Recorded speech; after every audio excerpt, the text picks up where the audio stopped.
प्यारे देशवासियों, नमस्कार।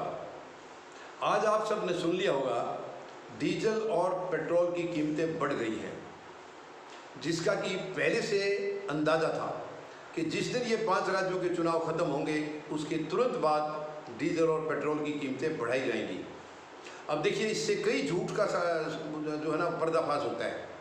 सरकार बीच में कहती रही है, जब भी किसी ने पूछा है, जनता ने या किसी मीडिया ने सवाल किया है, मीडिया मतलब जो सोशल मीडिया वगैरह या एक आध चैनल जो बचा है, बाकी तो गोदी में बैठे हुए हैं, वो तो पूछेंगे नहीं।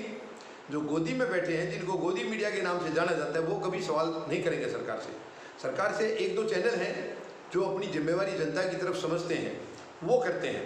तो उन्होंने जब भी पूछा है कीमतें क्यों बढ़ रही हैं डीजल पेट्रोल की, तो सरकार का जवाब था, ये हमारे हाथ में नहीं है, कीमतें हमारे हाथ में नहीं है, ये डायरेक्ट कंपनी के हाथ में है।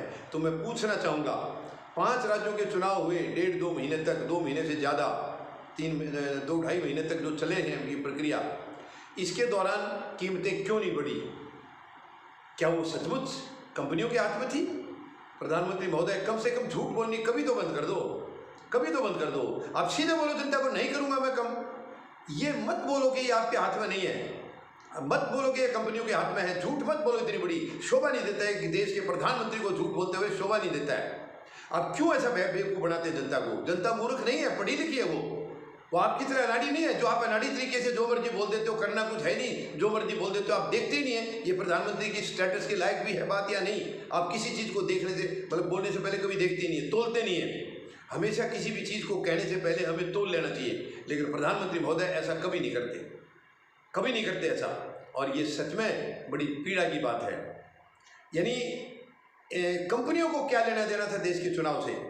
अगर बाहर हमारी कच्चे तेल की कीमतें बढ़ रही हैं तो कंपनियों ने क्यों नहीं बढ़ाया रेट? यहाँ अगर उनके हाथ में थे, पहले तो लगातार बढ़ा रहे थे, डेली रेट बढ़ते थे। फिर चुनाव शुरू होते यानी 137 दिन तक कीमत नहीं बढ़ी है। 137 के दिन के बाद आज बढ़ी है। क्यों? क्या कारण है इसका? क्यों बीच में नहीं बढ़ी? कंपनियों को तो किसी के चुनाव से कोई लेना देना है नहीं। कंपनी तो कंपनी है, उनको तो अपनी कंपनी को चलाना है, चाहे सरकार किसी की भी रहे, कोई भी जीत कराए। तो ये मूर्ख बनाने वाली एक बयान प्रधानमंत्री महोदय का है। कीमतें उसी दिन घटती हैं जिस दिन सरकार चाहती है, उसी दिन बढ़ती हैं जिस दिन सरकार चाहती है। कंपनियों के हाथ में कुछ नहीं है, केवल बेवकूफ़ बना रही है जनता को। वरना कंपनियों के हाथ में होती तो लगातार कीमतें बढ़ती रहती। 137 दिन तक नहीं बढ़ी है। अब चुनाव का इनका मामला हल हो गया है, धांधलेबाजी करके चुनाव तो जीत लिया इन्होंने। अब इनको कीमतों से घटने से बढ़ने से क्या लेना देना है? अब इन्होंने तुरंत जो है ना एक्शन ले लिया है। यानी 80 पैसे दिल्ली में पेट्रोल और डीजल पर बढ़ गए हैं, और बाकी पूरे देश भर में भी 76 पैसे से लेकर 84 तक और 86 पैसे तक डीजल पेट्रोल अलग अलग तरीके से बढ़े हैं पूरे देश में। दिल्ली में जो बढ़े हैं वो 80 पैसे बढ़े हैं दोनों। और दूसरी ताज्जुब की बात, यानी बिल्कुल और भी ज़्यादा गरीब के ऊपर मार पड़ने का तरीका, क्योंकि प्रधानमंत्री महोदय कोई दिन खाली नहीं जाने देते हैं जिस दिन उसको गरीब को दर्द देने के लिए कुछ मतलब कोई कार्रवाई ना करनी पड़े। एक भी दिन ऐसा नहीं है। हर रोज़ ये सोचते हैं आज गरीब को कैसे मारना है, आज उस मजदूर को कैसे मारना है, या आज उस किसान को कैसे दर्द देना है, यही सोचते रहते हैं ये। अब 50 रुपये एकदम से गैस सिलेंडर के ऊपर बढ़ा दिया। प्रधानमंत्री महोदय, इन लोगों के पास ऐसी तनख्वाह नहीं आ रही जो आपको मिल रही है। आपको अच्छी खासी तनख्वाह मिल रही है, आपको पुरानी भी पेंशन मिल रही है। क्योंकि इस राजनीति का दुर्भाग्य यह है कि एक बार जो चुना गया, एक दिन के लिए भी एमएलए एमपी रह गया तो उसकी पेंशन हमेशा के लिए हो गई है। दोबारा जब आते हैं चुन के, फिर दोबारा पेंशन, तीसरी बार आ गए तो तीसरी बार पेंशन। तो प्रधानमंत्री महोदय तो कई पेंशन ले रहे हैं, तो इन्हें क्या चिंता है? इनको क्या पता है दर्द क्या होता है? यानी एक गरीब को, मजदूर को जब रोटी खानी है तो उनको क्या तकलीफ होती है, क्या सामना करना पड़ता है महंगाई की वजह से, कितना दर्द झेलना पड़ता है, प्रधानमंत्री महोदय को नहीं पता है। प्रधानमंत्री महोदय को बिल्कुल नहीं पता है। और वैसे भी दुर्भाग्य यह है कि प्रधानमंत्री महोदय को परिवार चलाने का तजर्बा है ही नहीं। परिवार कैसे चलता है ये परिवार वाले जानते हैं, प्रधानमंत्री परिवार वाले हैं ही नहीं। इनके कोई बच्चे हैं ही नहीं। बीबी का तो मैं नहीं कह सकता हूँ नहीं है, क्योंकि बीबी का तो ये एक्सेप्ट कर चुके हैं, कबूल कर चुके हैं कि इनकी बीबी है। अब बच्चे अभी तक तो नॉलेज में है नहीं कि इनका कोई बच्चा है या नहीं है, और है भी तो शायद वो इनके भरोसे नहीं है।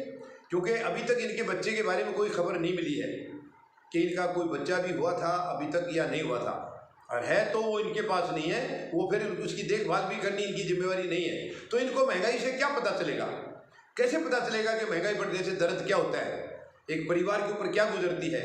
एक परिवार में एक महिला जब अपने किचन का बजट देखती है तो उसको पता चलता है कि आज उसके किचन पर बजट की कितनी मार पड़ी है, ये उनको पता है।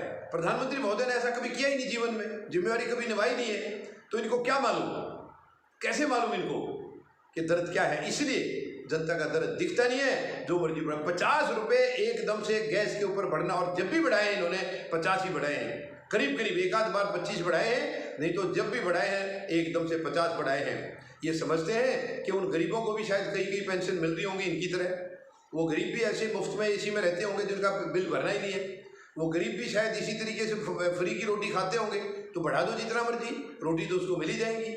ऐसा नहीं है प्रधानमंत्री महोदय, उस गरीब के हालात पूछिए जा करके, हालात पूछिए। आपने तो नहीं देखा परिवार का पालने का तरीका क्या है, कैसे करता है, कैसे दर्द होता है जब सामान खरीद के लाते हैं बाजार से। कोई भी चीज़ लगा लीजिए, आप राशन लगा लीजिए, सब्जी लगा लीजिए, कुछ भी लगा लीजिए, वो उसको पता है। जब मार पड़ती है जेब पर तब पता चलता है। मेहरबानी करके ऐसा मत करिए, इस जनता को जीने लायक छोड़ दीजिए, जीने लायक छोड़ दीजिए प्रधानमंत्री महोदय, मत इनको बर्बाद करिए, मत जीवन को बर्बाद करिए। कितने गरीब भूख के मारे मरे जा रहे हैं, उनको रोटी नहीं मिल रही टाइम से, और आपके 8 साल हो गए हैं। 8 साल में आपने देश को दिया क्या है, केवल दर्द, केवल दर्द दिया है। प्रधानमंत्री महोदय कुछ जिम्मेवारी समझिए, उस कुर्सी पर बैठे हो तो देश की जिम्मेवारी है आपके पास।